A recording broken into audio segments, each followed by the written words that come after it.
సుమన్ టీవీలో మీ business promotions కోసం ఈ కింది నెంబర్ను సంప్రదించగలరు.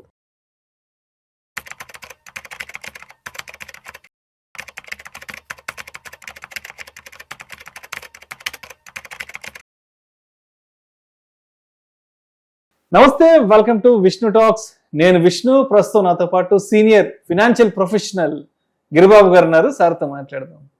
గిరిబాబు గారు నమస్తే సార్. నమస్తే అండి. Welcome to Vishnu talks. Thank you, my pleasure. Thank you so much for being with Vishnu talks. So Giribabu గారు, ఈ వీడియోలో కాస్త డీటెయిల్డ్గా రిటైర్మెంట్ ప్లానింగ్ గురించి మాట్లాడదాం.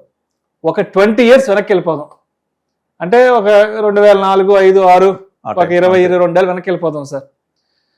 సార్ ఇప్పుడు 2004, 5, 6 ఆ టైంలో అప్పట్లో సాఫ్ట్వేర్లో జాయిన్ అయిన వాళ్ళు ఉంటారు కదా, కొత్తగా మంచి బూమ్ స్టార్టింగ్. అప్పుడప్పుడే Y2K స్టార్ట్ అయ్యి, అప్పుడప్పుడే మన హైటెక్ సిటీ స్టార్ట్ అయ్యి, అప్పుడప్పుడే ఈ ఐటీ ఉద్యోగులు స్టార్ట్ అయినాయి కదా, ఈ 2003-4 ఆ టైంకి. అప్పట్లో కనుక ఒక వ్యక్తి ముందు చూపుతో కనుక రిటైర్మెంట్ ప్లానింగ్ కనుక చేసుకుని ఉండుంటే, అంటే 2005, 2006 అప్పటి నుంచి ఇప్పటికీ 2026కి ఒక 20 years కదా.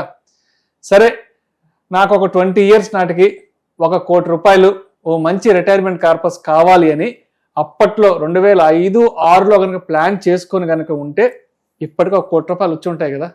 సరే, 2026లో మొత్తానికి ₹1 కోటి అయితే సమకూరే రిటైర్మెంట్కి.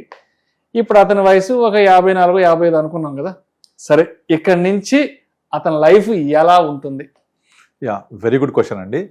మనము ఈ విష్ణు టాక్స్లో భాగంగా ఏదైతే మనం కొత్త కొత్త టాపిక్స్ తీసుకొని మనం ప్రజలకు అవగాహన కల్పిస్తున్నామో దాని గురించి నాకు చాలా కాల్స్ వస్తున్నాయి.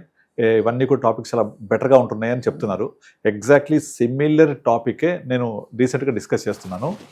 నార్మల్గా నాకు ఆల్మోస్ట్ ఎవ్రీ 3-4 డేస్కి యూఎస్ నుంచి క్లయింట్స్ కాల్ చేస్తూ ఉంటారు. చాలామంది కాల్ చేసి 100కి 100% నాకు చెప్పేది ఏంటంటే, ఇప్పుడు నా ఏజ్ 40-45 మధ్యలో ఉంది.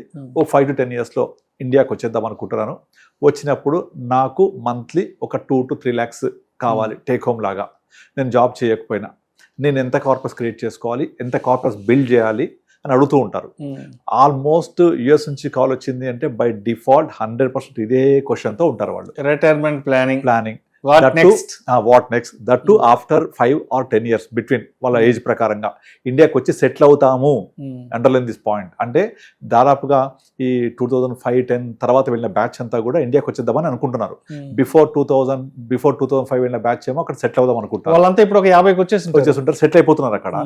సో ఈ 2010-5 మీరు అన్న 20 years బ్యాచ్ అంతా కూడా ఇండియాకి వచ్చి సెటిల్ అవుదాం అనుకుంటున్నారు. ఇప్పుడు మీరు చెప్పినట్టుగా మనం కనుక 2000 yearలోకి వెళ్ళిపోదాం, టైం మిషన్ ఎక్కేసి 2000 yearలో మనం మాట్లాడుకుంటూ ఉంటే, నాకు 2026లో రిటైర్మెంట్, అప్పటి ₹1 కోటి కావాలని ఇట్లా కాలర్ ఎగిరేసి కళ్ళు ఎగిరేసి ₹1 కోటి అనే ఒక పెద్ద డ్రీమ్ని అచీవ్ చేసుకోవాలని చిన్న చిన్న స్టెప్స్ వేస్తూ స్టార్ట్ చేశారు. 2026కి వచ్చేసాము, రియాలిటీకి వచ్చేసాము. 1 crore సమకూరింది. కానీ ఇక్కడ అందరు మిస్ అవుతున్న పాయింట్ ఏంటంటే, నేను 2026లో రిటైర్ అయినప్పుడు నాకు ఒక 1 crore కార్పస్ వస్తే నాకు రిటైర్మెంట్ ప్లానింగ్ లాగా నాకు మంత్లీ ఇన్కమ్ వస్తుందని ఫీల్ అవుతారు, చేసుకుంటారు. అయితే దెన్ ఇప్పటికి నా వయసు ఎంత, 55-60 మధ్య ఉంది. కానీ ఇప్పుడున్న ఇంప్రూవ్డ్ హెల్త్ కండిషన్స్లో మన హెల్త్ కాన్షియస్ ఉన్నాం, హెల్త్ బాగా చూసుకుంటున్నాం. ఆన్ అండ్ యావరేజ్గా ఒక 75-80 years అనుకోవచ్చు లైఫ్ స్పాన్. అంటే ఇప్పుడు 55 దగ్గర నుంచి ఒక 30 years, అంటే ఒక 30 years బతుకుతాం అనుకుంటే హ్యాపీగా హెల్తీగా. నెక్స్ట్ 30 yearsకి ఈ 1 crore సరిపోద్దా? That's the biggest question. ఎందుకు అంటే, మనము 2005-6-7లో వచ్చినప్పుడు ల్యాంకో హిల్స్ కొత్తగా స్టార్ట్ అయినప్పుడు ఫస్ట్ టైం ల్యాంకో హిల్స్లో ఒక ఫ్లాట్ 70 లక్షలు, 80 లక్షలు, ₹1 కోటి దాకా ధర పలికేది.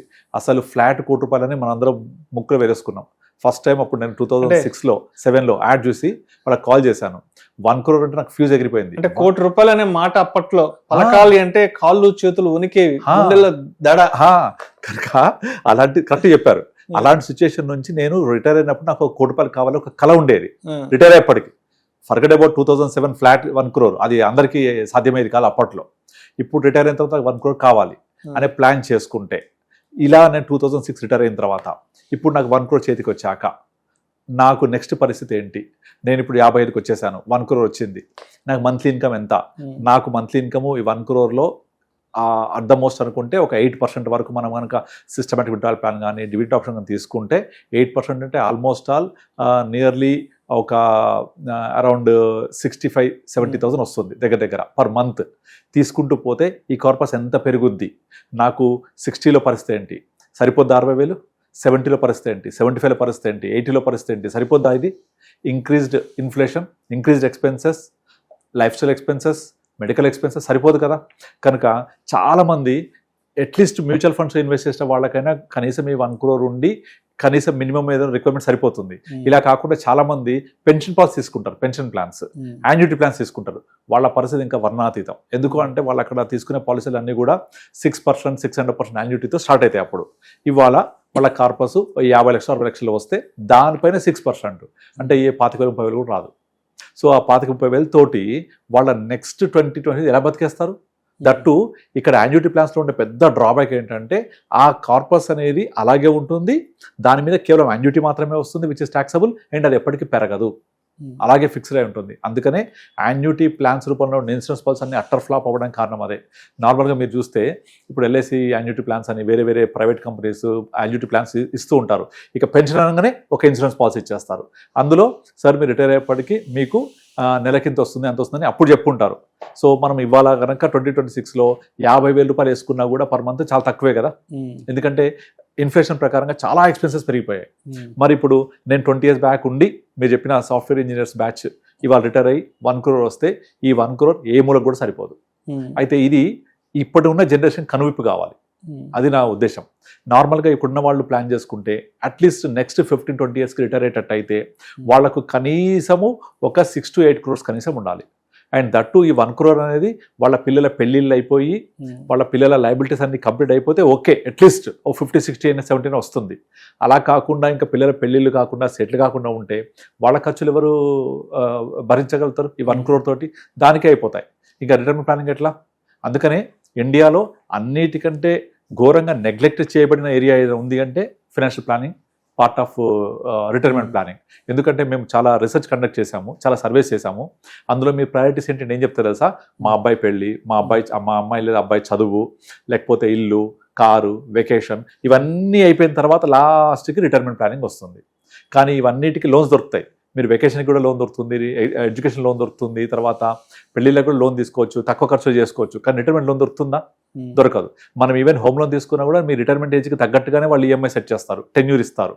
అలాంటిది ఒక ఎటువంటి లోన్ ఆప్షన్ ఉండదు, ఇంకేది ఉండదు, అండ్ విచ్ ఇస్ ఇన్ఎవిటబుల్. తప్పనిసరిగా మనం ఆ స్టేజ్కి వెళ్తాం. స్టేజ్కి వెళ్ళి ఆ ఎక్స్పెన్సెస్ అన్ని మనం భరించాల్సి వస్తుంది. కనుక తప్పనిసరిగా జరిగే ఈ ఏరియాని మాత్రం ప్రతి ఒక్కళ్ళు నెగ్లెక్ట్ చేస్తున్నారు. నెగ్లెక్ట్ చేసి ఒకవేళ ఎవరైతే కొంచెం అవగాహనతో ఉండి నేను రిటైర్ అయినప్పుడు నాకు డబ్బులు కావాలి, ఇంత కావాలి అనుకునే వాళ్ళు ఉంటారో వాళ్ళు సరిపడని అమౌంట్ తోటి ప్లాన్ చేస్తున్నారు. ఫర్ ఎగ్జాంపుల్ మీరు చెప్పిన 1 crore లాగా నిజంగా కూడా 2006లో 1 crore అంటే ఇట్స్ బిగ్ మనీ థింకింగ్ చేస్తే. ఇవాళ రియాలిటీకి వచ్చిన తర్వాత 1 crore హ్యాస్ నో వాల్యూ. మీకు దీని మీద వచ్చే మంత్లీ ఇన్కమ్ ఎంత వస్తుంది?